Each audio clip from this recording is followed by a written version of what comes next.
Bom dia. Os fatos que ocorreram nesta última semana, principalmente os de sexta, sábado e domingo, me levaram a uma conclusão.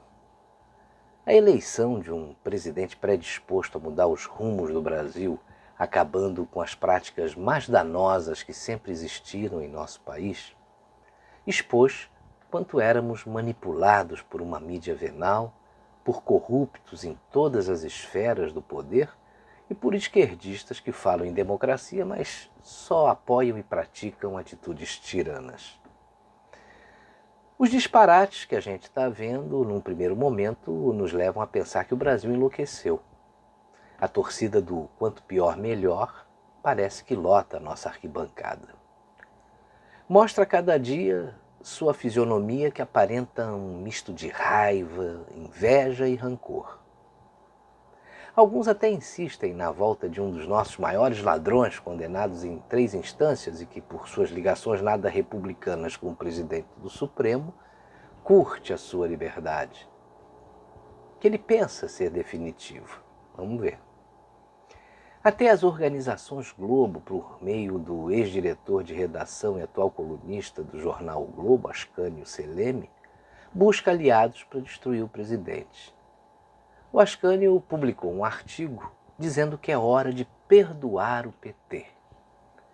Ele escreveu que o ódio dirigido ao partido não tem mais sentido e precisa ser reconsiderado se o país quiser mesmo seguir o seu destino de nação soberana, democrática e tolerante. Nesse seu delírio editorial, soberania deve ser ver o país de 4, seguindo as orientações do Foro de São Paulo e distribuindo nosso dinheiro para ditaduras amigas, como as de Cuba e da Venezuela. Para ele, democracia deve ser idolatrar os antifas e os black blocs. E tolerância, aquela praticada pelo PT quando alguém discorda de suas ideias. Ele disse ainda que passou da hora dos petistas serem reintegrados. Pô, eu quero é que eles devolvam todo o dinheiro que roubaram da gente e que paguem pelo que fizeram para que outros não tentem seguir o mesmo caminho. Isso só demonstra o desespero das organizações Globo, que está perdendo muito dinheiro.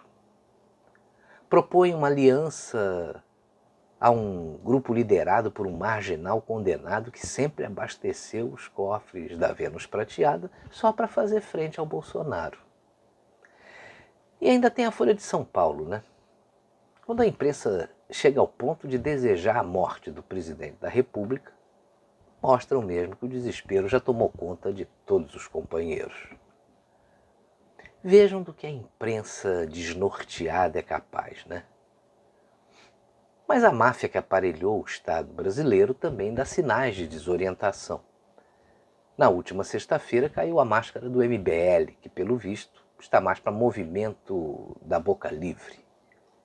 Seus integrantes dizem que é um movimento de direita, e de direita não bolsonarista, mas que na verdade é um movimento de esquerda, com práticas de esquerda e, pelo visto, com a incompetência da esquerda.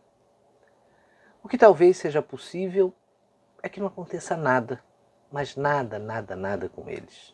Como também não acontece nada com a esquerda. Pelo menos por enquanto.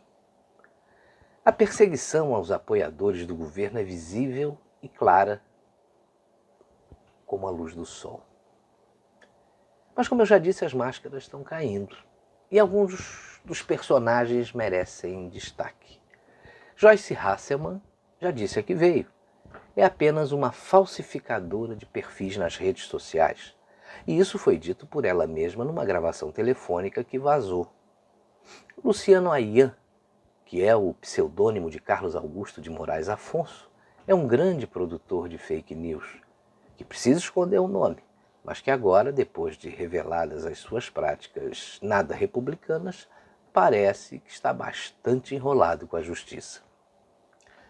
O pessoal do MBL, incluindo o deputado Kim Kataguiri, nega que ele e o Alessander Mônaco Ferreira, preso na mesma operação em que foi realizada também a busca e apreensão nas respectivas residências e na sede do movimento, façam parte do MBL. Mais uma mentira que não se sustenta. Basta uma visão atenta das redes sociais para sabermos que Ayan é um dos gurus do MBL. A gente até pode conceder o benefício da dúvida, mas ele cai por água abaixo com a declaração da delegada do caso.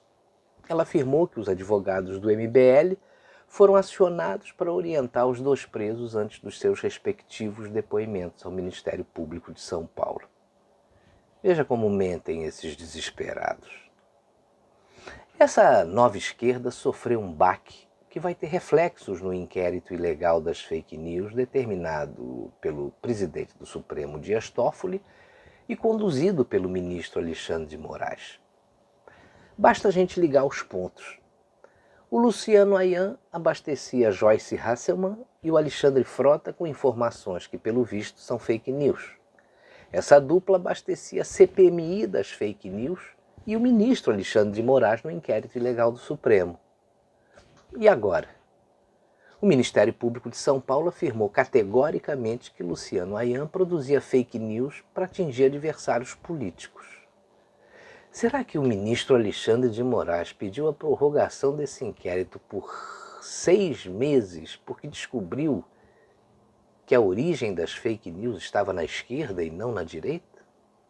Ou porque agora, com essa revelação, não sabe mais para onde vai caminhar com esse seu delírio tirânico?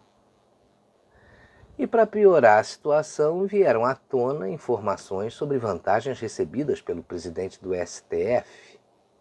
Empresa fazendo reformas em um de seus imóveis, mesada da Odebrecht enquanto ele era advogado-geral da União, entre outras coisas. O Toffoli declarou no fim de semana que tudo isso é fake news, as palavras da moda. Mas Marcelo Odebrecht não pode mentir porque senão vai perder os benefícios de sua delação premiada. Você acha que ele é louco ou que Toffoli se beneficiou nesse esquema? Se a gente analisar os detalhes daquela matéria feita pela Cruzoé, que levou a revista a ser censurada pelo Supremo e que tinha o título O Amigo do Meu Pai, parece que a gente vai ter muitas emoções essa semana. O curioso é que essas denúncias surgiram no dia seguinte à decisão do ministro Toffoli de obrigar a Lava Jato a compartilhar informações com a Procuradoria-Geral da República. Será que a gente vai descobrir algo de podre no reino da Lava Jato? Agora esse circo parece que vai pegar fogo. Mas tudo isso só foi possível porque o establishment odeia o Bolsonaro e fazem de tudo para ele tomar uma atitude intempestiva. Só que o presidente tem cumprido a lei e desde que assumiu seu cargo nunca se afastou 1 centímetro do que determina a nossa Constituição. Ao contrário dos seus adversários enlouquecidos, que além de o provocarem o tempo todo e de tentarem viabilizar o seu governo, não conseguem derrubá-lo de jeito nenhum. Imagine você se o presidente não tivesse como adversários uma boa parte do Congresso, o STF, essa esquerda translocada, incluindo alguns veículos de comunicação. O Brasil estaria em outro patamar. Veja, por exemplo, o que está sendo realizado por esse governo na área da infraestrutura. Tirou do papel obras que estavam paradas há mais de 40 anos.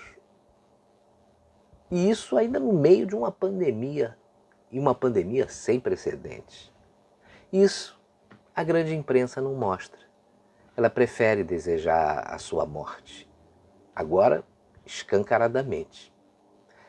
Isso é ou não é sinal de desespero?